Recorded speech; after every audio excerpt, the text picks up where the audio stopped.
Coat Agents Podcast. Okay, lab coat agents, I have a question for you. How many of you got into real estate as a way of finding a better life? Maybe more time, maybe to control your time, or maybe it was to just make more money, right?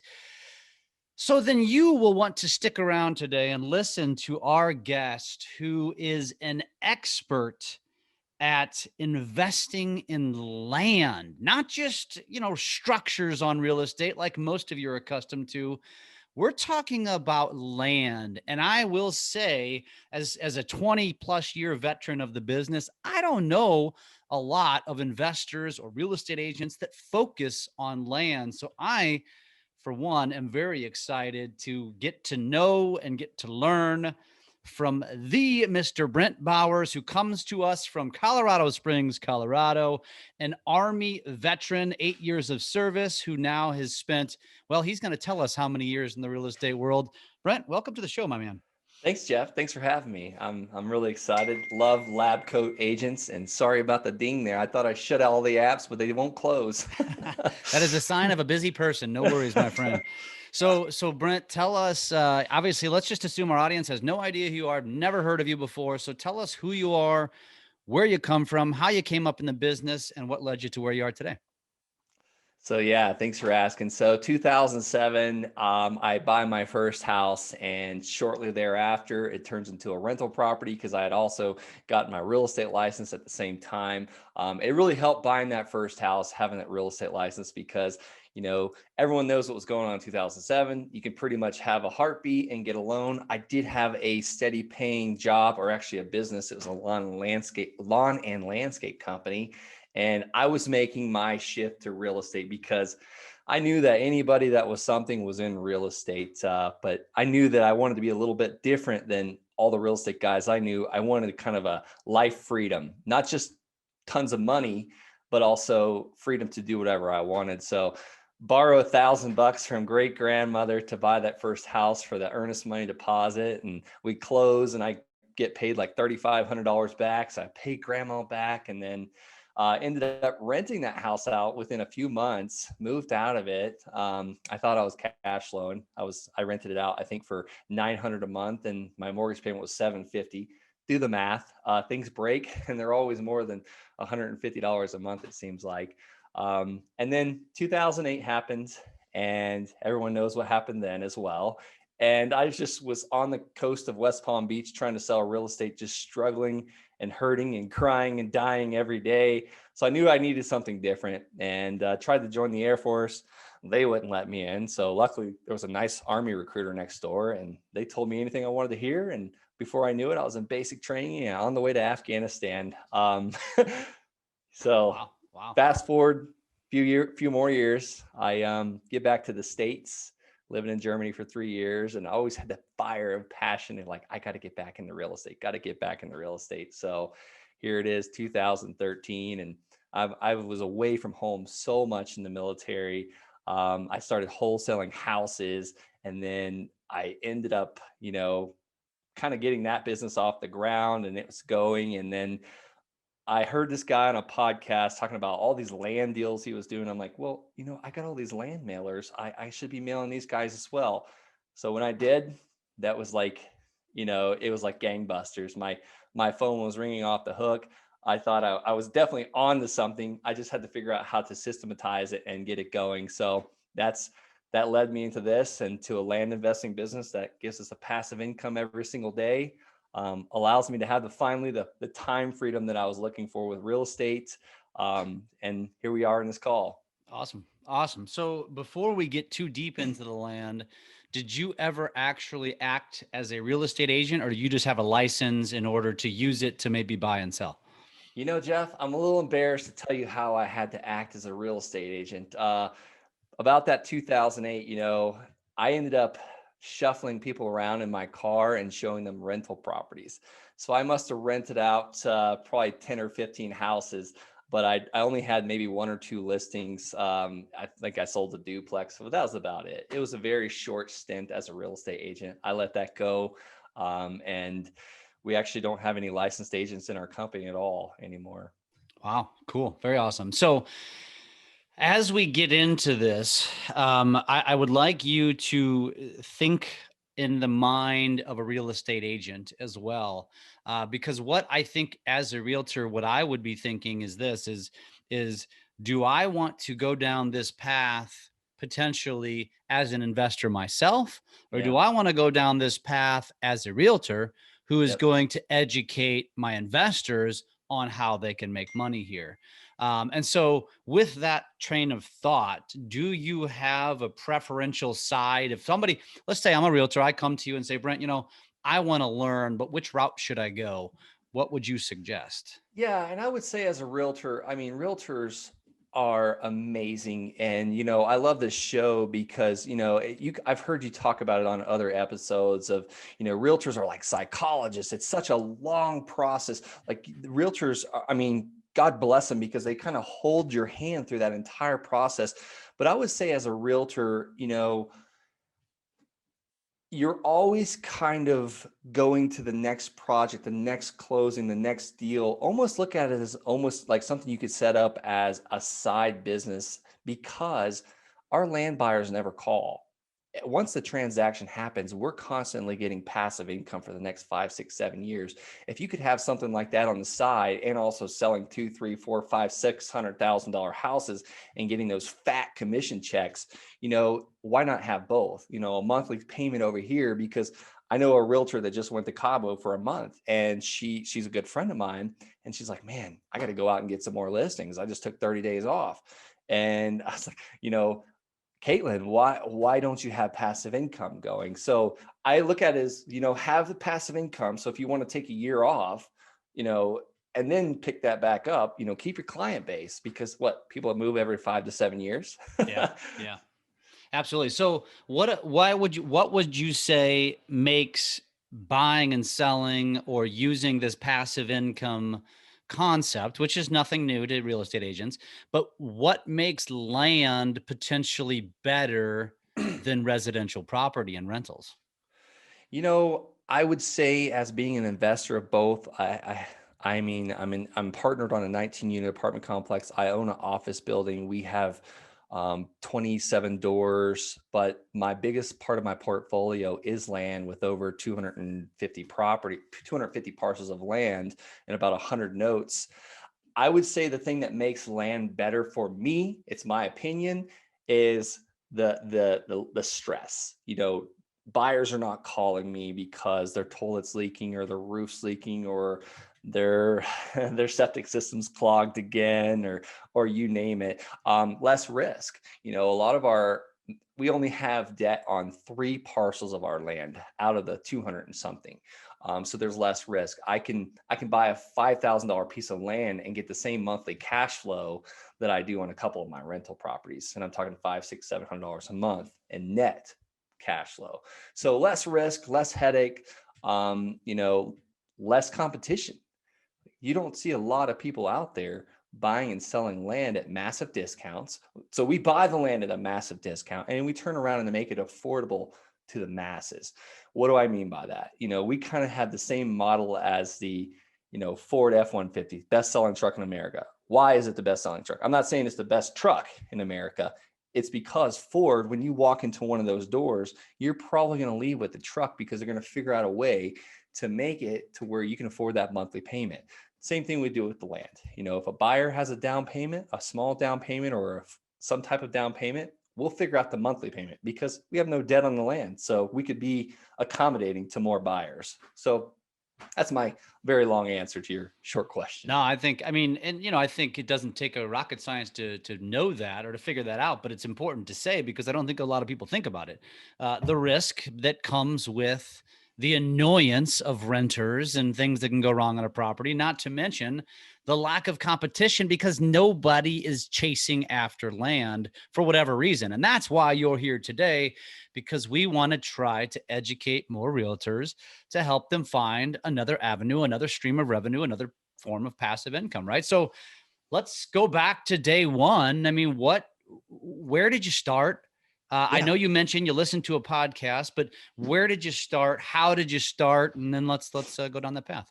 So I remember it like it was yesterday. I just gotten out to Fort Carson, Colorado in 2015, and then shortly thereafter, we had started wholesaling houses and buying rentals, and my mentor that I paid to teach me on the wholesaling side, said, don't mail the vacant land, just throw that away. Well, I was looking at the tax delinquent list, and there was this huge list of vacant parcels of land. And come to find out, I was actually looking at the county held tax lien list. What does that mean? It's like the land is like either unbuildable or not accessible, or you name it, there's an issue with it. And not even the tax lien investors are buying this land. So I mail these guys my postcard that I'm sending to all these houses. Hey, we'll buy your land on this street, blah, blah, blah. I mailed out 687 of these, and my phone within 3 days was almost like melting off the hook. And I'm still in the military as an Army officer, so I can't take these phone calls. So I get back to them later on, and I ended up buying 2 parcels pretty much within the first couple weeks. One of them, I'll tell you about one of them, was I met this guy at a coffee shop right next to Fort Carson. He was a retired CPA. He had traded this land many years ago for some tax work. Well, this land was overlooking the Pike National Forest, not buildable, and he offered it to me for $285. Yes, $285. Pretty much everybody can come up with $285, but me, that was a challenge at the time. I was pretty broke. So I talked to my wife. We went and looked at it on a Saturday. The land was incredibly beautiful. I just couldn't figure out why it was unbuildable or what I was going to do with it. How much land was it, by the way? It was 2 lots. There were 2 lots side by side, adjacent, touching each other. It might have been 12,000 square foot. So we look at this land, we're hanging out. We had just had our first baby. So the baby's crying, ready to go. So time to go. Well, I saw a real estate office about a mile from the road, and I called the real estate office, and this is Saturday, and thank God a realtor answered the phone. And I was like, hey, what can I sell? I told her the street it was on, and she was very familiar with it. She's like, yeah, here's why it's not buildable, this and that. Basically, it was a second ingress and egress. Super simple thing to solve. You just have to build a road over railroad tracks. Lots of money, though. So long story short, I was like, what can I blow this thing out for in 45 days? She goes, maybe $10,000. And I was just like, whoa, you're telling me I could buy this land for $285 and sell it for $10,000? She's like, yeah, I think so. Well, I hang up. I'm talking to my wife. 5 minutes later, she calls back and says, hey, would you be interested in maybe selling it to me? And I was like, yeah, what are you offering? She said $5,000. And I was like, whoa, okay. When can you close? Well, I'm talking to her on a Saturday. She said, I can close by Wednesday next week. So I was like, great, let's do it. You pick the title company. You got this. Let's go. And I felt really good because this is a real estate agent calling. She's an expert in the area. She knows it's not buildable. So I could sleep at night selling a non-buildable parcel of land. So I call my seller. I meet him on Tuesday. He gives me a quitclaim deed that's signed and notarized. And I take this quitclaim deed to the title company, and they do their fancy work. And next day by Wednesday, I had $5,000 in my pocket. And I was like, this is too good to be true. This is fascinating. So there's a couple I want to unpack this for a second. So, first of all, it's a testament that there's probably tens of thousands, if not hundreds of thousands of landowners who acquired land. Probably a lot of them just gets passed down from family, or they had it and now they don't need it, or they don't want it, or they don't want to deal with it. And they don't even take the time to do what you did, which was one phone call, right? It was that simple. That's important. 2, I want you to go deeper on the strategy of actually finding these landowners. That's number 2. And then number 3, you mentioned something simple like having the egress. So, and I want you to go a little deeper on that, which is probably, again, something very simple that you had to do just a little bit of homework on. But in many cases, I think a lot of landowners might think, okay, this is unbuildable, and they don't really want to go through the headache of finding out why or doing any homework on it. You found out it was actually quite simple, which you didn't even need to deal with. You didn't end up needing to deal with. I'm sure you have before, but let's go back and talk about those 3 points if you don't mind. First point, phone call, just making that simple phone call, calling people, figuring out what it's worth. Most people are not willing, because I've had people ask, did the guy just not realize what it was worth? I don't think he cared. At the end of the day, he was, I think, in his 70s. He was retired, well set. Like, I wasn't buying it from someone that needed cash quickly. The guy didn't care. He was just so fascinated that I was willing to send him a postcard. He'd never seen that before. Number two, the strategy on finding the land. There are so many ways. You could pull a list from listsource.com, Agent Pro 247, and I mean a list of vacant land owners. My list just so happened to be the county held tax lien list. I thought I was mailing the county tax delinquent list. I wanted to mail landowners that were behind on their taxes. Well, later on, I finally found that right list. It was a little larger, but it just took me calling the county treasurer a couple times saying, no, this is not what I'm looking for. I'm looking for this list, the one that people aren't paying their taxes on, because she thought I was trying to buy tax liens. I just had to let her know, look, I'm a land buyer. I buy land from people that don't pay their taxes. I get it caught up and then I resell it for a profit. She goes, oh, once she realized what I was looking for, she sent me both lists, and we still mail them today. So let's stop there real quick. So if somebody was to do this, they wanted to call their county, to be very specific, they just need to let them know they want a list of the people or trusts or families that own the land, correct? Yes, sir. Same thing with houses. You could use this for houses as well. And a lot of times you're going to get some kickback from these counties. Well, we don't have that list. So then you have to ask, who is in charge of keeping track of who pays their taxes on their property? Oh, that's John. Okay, can I speak to John? Oh, by the way, can I get his direct phone line too? You just have to treat these people with respect and keep calling. You might have to call 5 or 6 times, or show up there with donuts. Whatever. Hey, man, that's how lenders get realtors. So why couldn't it work with the county too, right? 100%. I love it. Treat All them, right, treat them great. Treat them good. carry on. And then strategy number 3, what was that? The third strategy, number 3. Talking kind of about the hurdles that you can run into, like the egress situation, Yes. that occur, I guess. And you probably have other examples of that and how you've overcome them, but do share. Yeah, so I would say another that hurdle, because there's always going to be hurdles just with houses, apartments, whatever. Even as realtors telling the seller, like, look, we got to get all this stuff. We got to clean this garage out. We have to stage this. You're always going to have hurdles. And at the end of the day, mortgage, real estate, whatever business we're in, we're really in the problem solving business. We are solving a problem for that seller, and or the buyer, whatever it is. So the hurdles, like, I'll give you an example. The second parcel of land I did pretty much the next week later, I purchased from a lady whose husband had died. He was a stockbroker. And it's so funny. I'll never forget. I met this lady at her house. Her porch was bigger than my entire house. And we're sitting on her porch together, and I wrote her a $500 check for 4.5 acres of land. And this was just beautiful land, but here's another hurdle. It was not accessible. You had to pretty much go across state land to get to it. So I had a realtor tell me, like, look, there's ways to work around that. You can get an attorney and this and that, spend boatloads of money to get access. Well, what I did is I just started advertising for a buyer on Craigslist and disclosed everything I knew about it.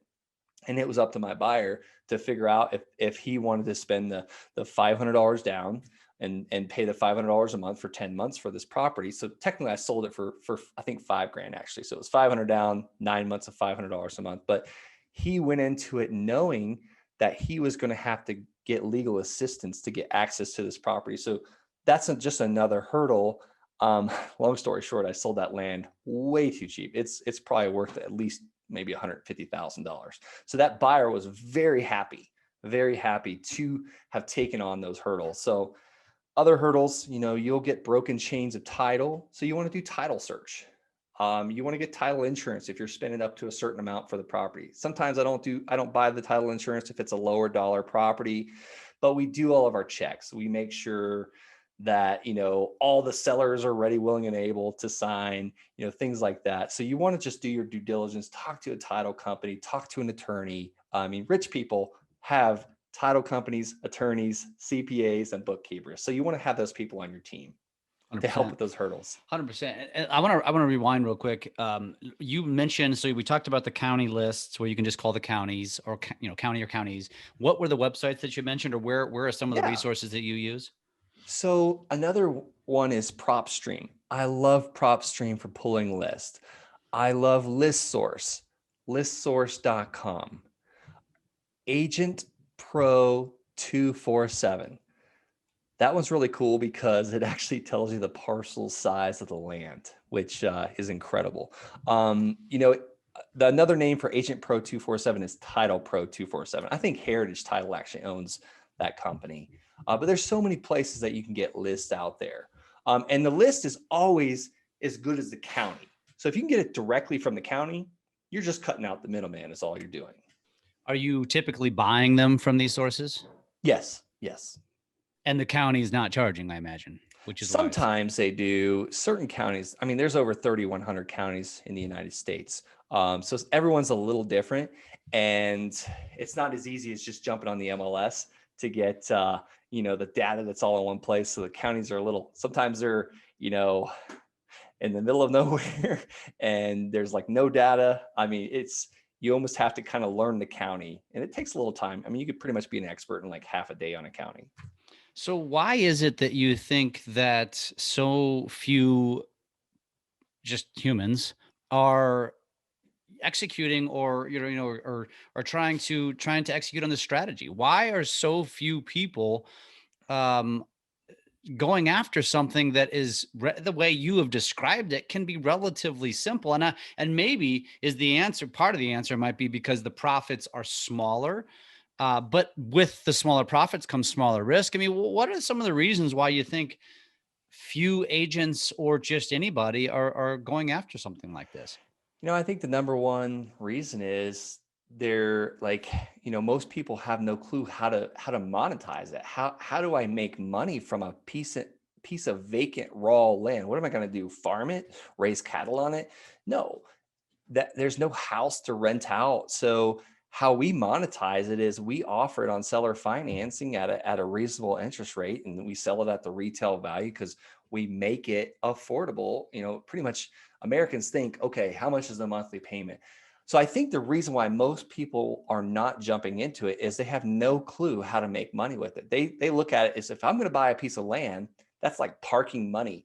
And most banks will not even finance on land.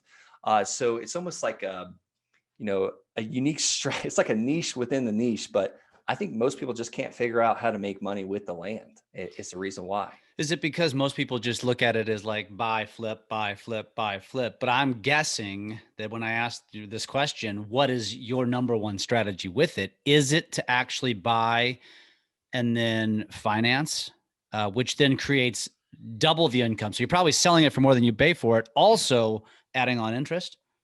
Absolutely. So my key strategy in the beginning, I was flipping the land. I was selling it as fast as I could possibly sell it. We would wholesale it.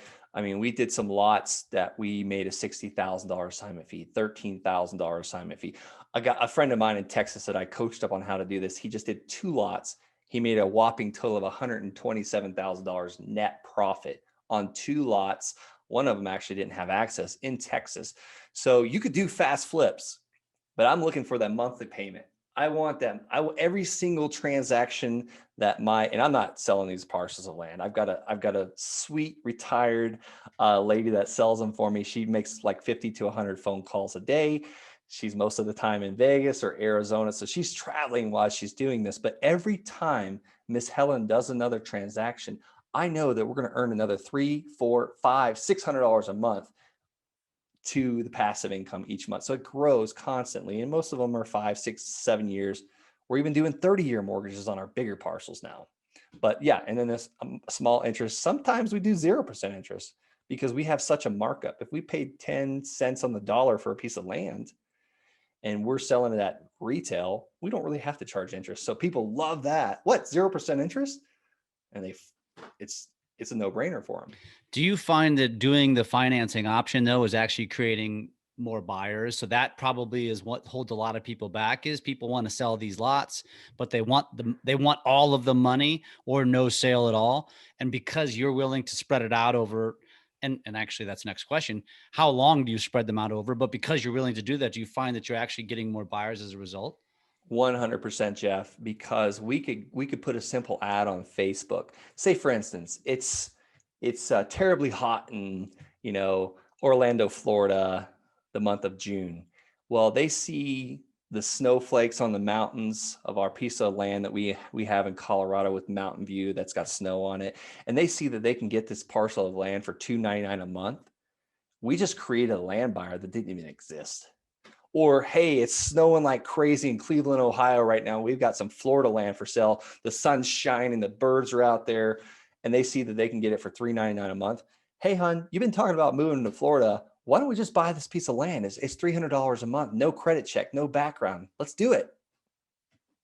So we're creating land buyers. So when you do this, so I imagine, I got a couple questions. One, when you mention those scenarios, what are people actually wanting to do long term? Build a house? Yeah, it's funny. Like a lot of our recreation. So there's three types of land. I put it in three buckets. We got the infill lots. That's the build the house that you just talked about. Usually that's in a neighborhood or a path of progress area. And then two, you got your recreational land. That's 5 acres, couple acres, like Colorado, for example. We've got a ton of recreational land. So it's off grid. Like there's never going to be electric or water out there ever. So those people, they're looking for a getaway cabin, off grid, tiny house, container home. Like that's their someday, maybe one day I'm going to build a cabin on it, or we're just going to go use it and camp on it, look at the stars, dirt bikes, four-wheelers, things like that. And then you got your agricultural land. Usually we're not getting agricultural land that's actually being worked and farmed and ranches. We're not getting those at massive discounts, but you will find those little needles and haystacks where it's like a smaller parcel, like, 100 acres, and you can subdivide it into 5 20-acre lots or whatever. But most of the time, people just want to build a cabin one day, or a tiny home, or just have a retreat to get away. And this COVID has really helped that a lot, because people are trying to get out of the cities, even if it's for the weekend type thing. What about, do you find, as I was thinking about this, because you get these people that buy this on a whim or on a dream, how often, and is this another strategy where people will buy these, get into these monthly payments, and then realize a year or 2 years down the road, I don't want it anymore, or I run into hard times, or we're vacating it, and then you still retain the land, you retain their money, and now you go back to doing what you just did with them. Does that happen? Yeah, out of every, say, 12 or 13 properties we sell, we do have one default. Unfortunately, they'll either, sometimes they've been paying on it for 6, 8, 12 months, and we're already profitable. And we do a cancellation of contract. A lot of our properties we sell on contract for deed. I recommend people, if they're looking into this, check with an attorney about that. Make sure that that contract for deed is buttoned up, ready to go. But we sell it on contract for deed. So what does that mean? They give us a down payment and a monthly payment for this many months, say 60 months. And if they get behind within 60 days, we could technically take the property back. Now, we don't want to resell the land because we've got all this land over here to sell. So we want to keep these payments coming in. So we will, loan modification it, whatever, whatever works for them. I took one guy down from $399 a month to $80 a month, because we've already collected almost $6,000 from this gentleman. We're already profitable, and we don't want to take that property back because this guy has friends. We do that for him. He's going to tell other people about it. We want the guy to take ownership of his land and become a landowner, because birds of a feather flock together. We get a lot of referrals. But yes, that's the ugly part about this business. Easy come, easy go. So it's easy to get into. It's easy for them to be like, yeah, we don't want it anymore. Or I had one guy, he bought like 5 lots for his girlfriend. He didn't pay very long on those. It was like 3 months. Well, here's what I'm thinking to myself is, I'm not thinking ugly. I'm thinking easy, because when you have a renter that vacates a property, it's like every single time they destroy it on their way out, or they do something, right?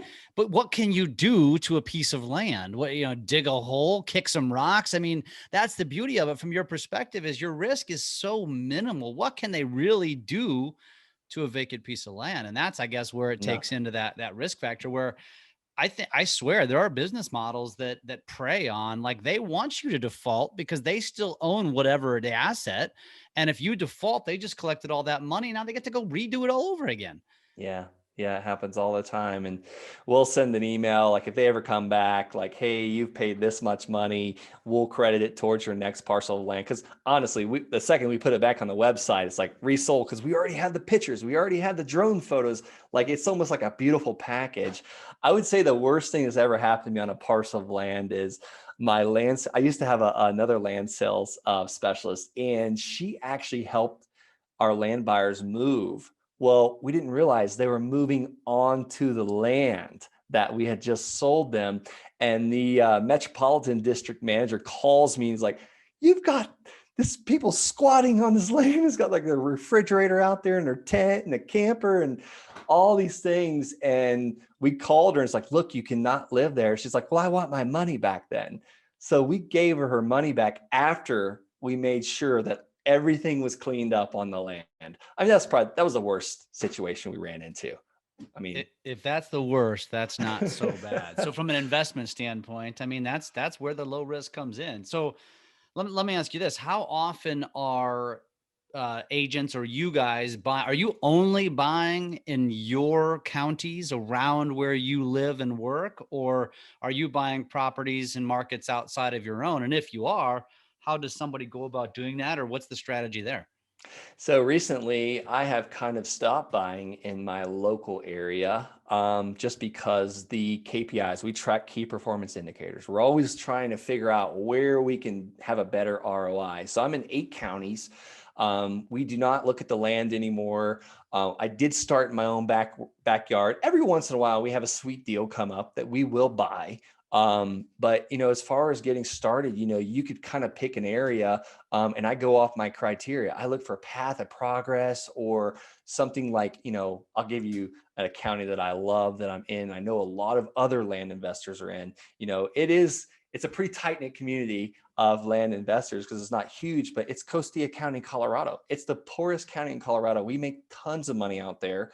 I say pick a county like that, or Apache, Arizona, where land is so cheap. I mean, we bought 117 lots at one time in Apache with title insurance from another land buyer for 45 grand. That works out to what, 391 a lot? And some of those were 2 acres. So I guess that's kind of how you get started. You don't have to be in your own backyard. If your backyard is like New York City, I wouldn't recommend buying land in that area, because those land owners are probably never going to sell to you at less than 50 cents on the dollar. They might, you will eventually, a blind hog finds an acorn. You probably will just have to send out more LOLs, or I call them land offer letters or postcards. You just have to mail more, really. Do you think that buying, like, where's a target rich environment? Is it the counties that are outside of the metropolitan areas, or are we talking rural areas? I generally like to be an hour or more away from the McDonald's and the Walmarts. Those are my bread and butter recreational properties. I mean, those you can buy all day long, 20, 30, 40 cents on the dollar, and turn around and offer easy financing to somebody and get the monthly payments. And at the end of the day, I mean, I always try and shoot for a specific ROI, but I know, like that ugly fact we just talked about, my children are probably going to end up with this land one day, some of it, because it's going to keep churning and recycling. Because when they realize, like, hey, you actually have to pull permits to dig a foundation or do soil tests or run water in or get electric. I mean, we have people that let land go sometimes just because they realize they've got to deal with the power company to get electric in there. So we try and educate, but sometimes we just get the land back. Doesn't sound like a bad proposition in many cases, I imagine. Yeah. Okay. So the answer to that. So then one more strategic question. You talked about KPIs. What are the top 5 KPIs that you're looking for? So somebody's sitting here listening to this saying, I'm in, I want to go for this. What should I be looking for? All right. So I track them on buy side. For instance, we look at, say, for instance, the property is worth $1,000 an acre. I want to be somewhere around, a 3x return. So if I'm going to pay, if I know I can sell it for $1,000 an acre, I know that I want to be somewhere around $370 an acre is what I want to pay. Now on the sell side, very easy to track your KPIs. My top key performance indicators right now are signs, referrals, and retargeting ads on Facebook. But looking at it as a whole, for the third quarter of 2020, actually, this is the second quarter of 2020. Let me back up. It was the second quarter of 2020. I know that for every dollar we spend in advertising, that's putting signs out, that's paying my sign guys, that's paying my girl that posts on Facebook. For every dollar we spend, we'll make $6,400 and something $6,400 in contracts or gross enterprise value. So for every dollar. Yep. And that's it's insane. That's where we just lost half of your listeners. They probably just stopped listening. They don't believe that. Or they just crashed because they're driving in their car, right? But we track that. And I know on our house buying business, we haven't really talked much about that, but I know that for every dollar we spend in advertising, we make about $3 back. Great ROI. However, bigger spreads, more risk, but the sales side, when I mean gross enterprise value, I want to break that down as, we're not putting $6,400 in our pocket immediately. It is, hey, you're going to buy this piece of land. You're going to give me $500 down and it's financed for $6,400 over 5 years. So we know that marketing dollars go very far when selling land. Yeah, but you mentioned it in the very beginning, is that this is not necessarily a flipping game. This has more potential as creating passive income, as creating perpetual, ongoing passive income. And I imagine as you get into this, you just start getting better at it. So with that said, where do you recommend somebody just from scratch? I'm a realtor, I'm a mortgage guy, I'm a title person, I'm in real estate in general. Where do I start? What do I do? If I was a realtor, I would start first off, I don't have access to an MLS. That's very powerful. You can look at the parcels of land that have been on there for years and maybe go and see like, okay, how do I get this parcel? I mean, start making offers at 20, 30 cents on the dollar to those parcels of land. I have another friend, he does a little bit crazy, a little bit more of a unique strategy, but he buys land and he seller finances it when he buys it, and he takes ownership of it, and then he turns around and seller finances it when he sells it. So he puts $5,000 down on a piece of land, say 40 acres. He puts $5,000 down and pays the seller, $500 a month. He turns around and has a buyer that's ready to put $10,000 down and pay him $1,000 a month. So it's almost like an arbitrage, but really my friend takes ownership of the land. The seller holds the deed of trust and the promissory note. So he's like being the bank.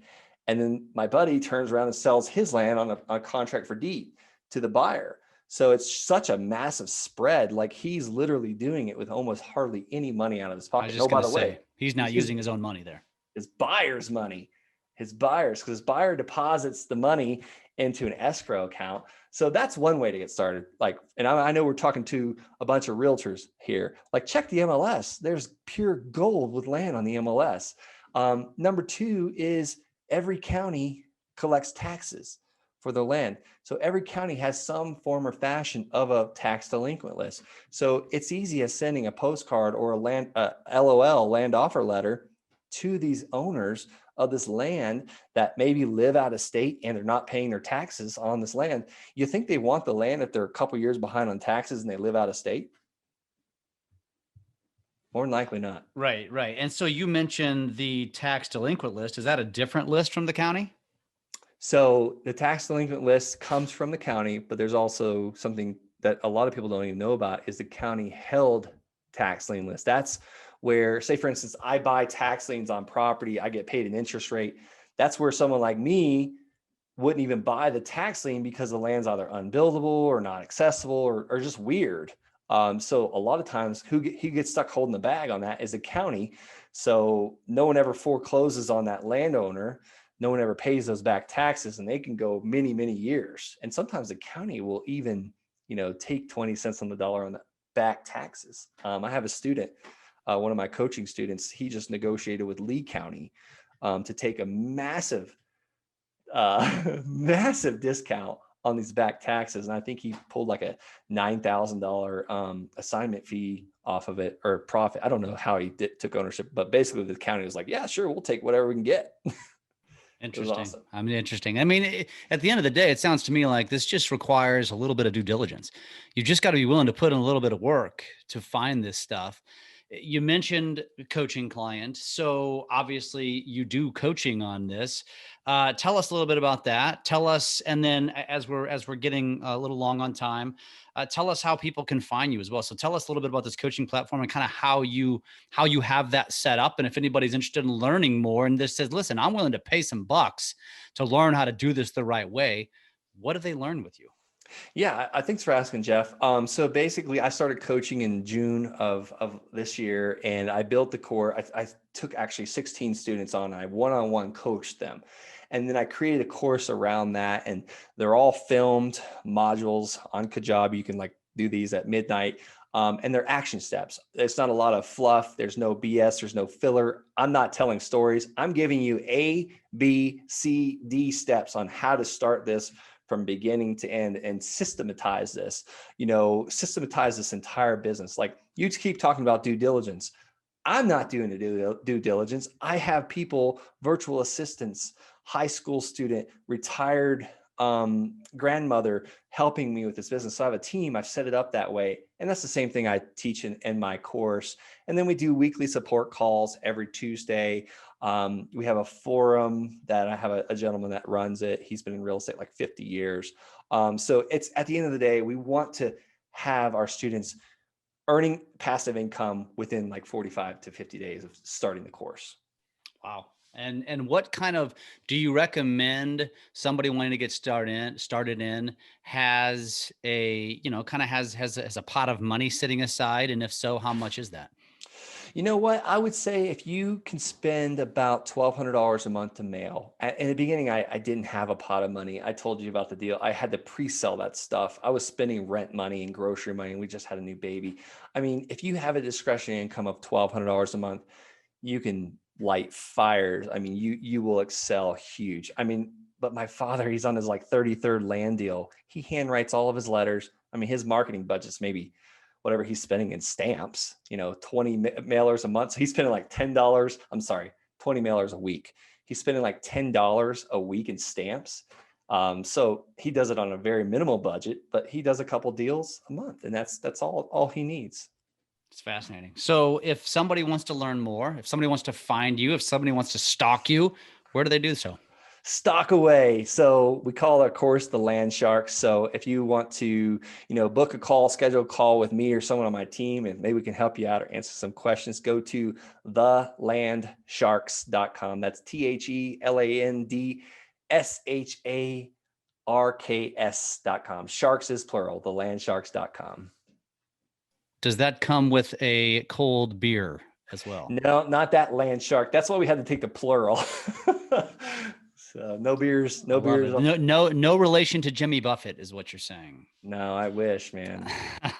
I love it. So the landsharksplural.com, you can go learn more.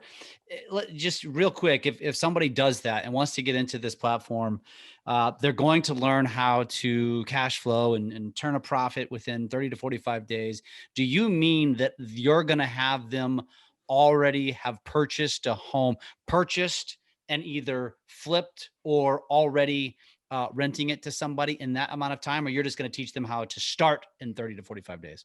No. It basically, the way the course is set up, you can get through the entire course in like 18 days. So no, that 45th day, we want that first down payment, that first land payment to be coming in. I have one guy, Tom Robinson, I hopefully doesn't mind I'm mentioning his name. I mean, he had cash flow coming in on day 31, and he was one of my first students. So this is not something, it's not like buying a commercial building or buying and flipping a house. Like I've got house flips. Well, we just renovated our office building. It took 1 year 1 year to stabilize this thing. So these are quick and easy. I mean, there's no house on it. I love it. And generally speaking, last question, generally speaking, do you find that most of your students focus on a certain radius around them, or do you have students going all over? I have students going all over, it seems like, and I give some example counties, counties where I know there's other land investors, counties where I'm at, because I don't ever recommend reinventing the wheel. Pioneers get arrows in their back. I'm not a pioneer. You give me a system, I'm going to follow it, and we're going to make money with it. So my students are kind of picking areas all over. I will say some of them, they'll pick like areas that they're interested in because, hey, what if I get stuck with the land? Oh, it's on a lake. That's fine. I'll keep it if I get stuck with it. So that's probably the only dynamic, is they have like a personal interest towards it. Like, one reason I mentioned I don't look at the land anymore is because I kept falling in love with this stuff. And my wife's like, you cannot keep more, like, we can't keep all of it, type thing. So emotion was getting involved. That's funny. Yeah. You were a hoarder of land. Exactly. I love it, man. I love it. So thelandsharks.com, Brent Bowers, this has been fantastic. Where can an audience find you on social media? Yeah. Check me out, Brent Bowers. I'm on Facebook, or Brent L. Bowers on Instagram. Same thing with Skype, Brent L. Bowers, L as in Lima. But yeah, I'm pretty much on all the social media sites. Love connecting. This has been really fun. Coaching, just, it's huge when you see students making more than you on some land deals. You almost like, my team's tired of it because I keep going back and bragging about my students and like, okay, whatever, go back to what you're doing. Well, I think it's a testament that there's a lot of opportunity out there, and it's just like real estate. There's more agents than there's plenty of business to go around, and I think this probably rings true more so for land investing than probably anything else in real estate in terms of the opportunity that exists. Huge, deep blue ocean. That's so true. I love it, man. Brent, it's been great to get to know you. It's been great to hear your stories. I think hopefully, maybe, I tell you what, if anybody's listening to this and you follow this path, whether you do it on your own or you do it through Land Sharks, we want to know about it. So please let us know. Go friend us. You know where to find us on Facebook. Lab Coat Agents. Clearly, that's why you're listening to this. We want to hear about it. So if you do something with this, post something and tag us and talk about the testimony of it, because it's a powerful thing. And this is why we share. So Brent, thank you so much for sharing. You could be keeping this strategy in your back pocket and just dominating and around the country with the few others that are doing the same thing, but you don't, you share. We appreciate that. Now you're teaching people how to do it. So we appreciate you. We appreciate your time. And thank you for being on today. Thanks, Jeff, so much.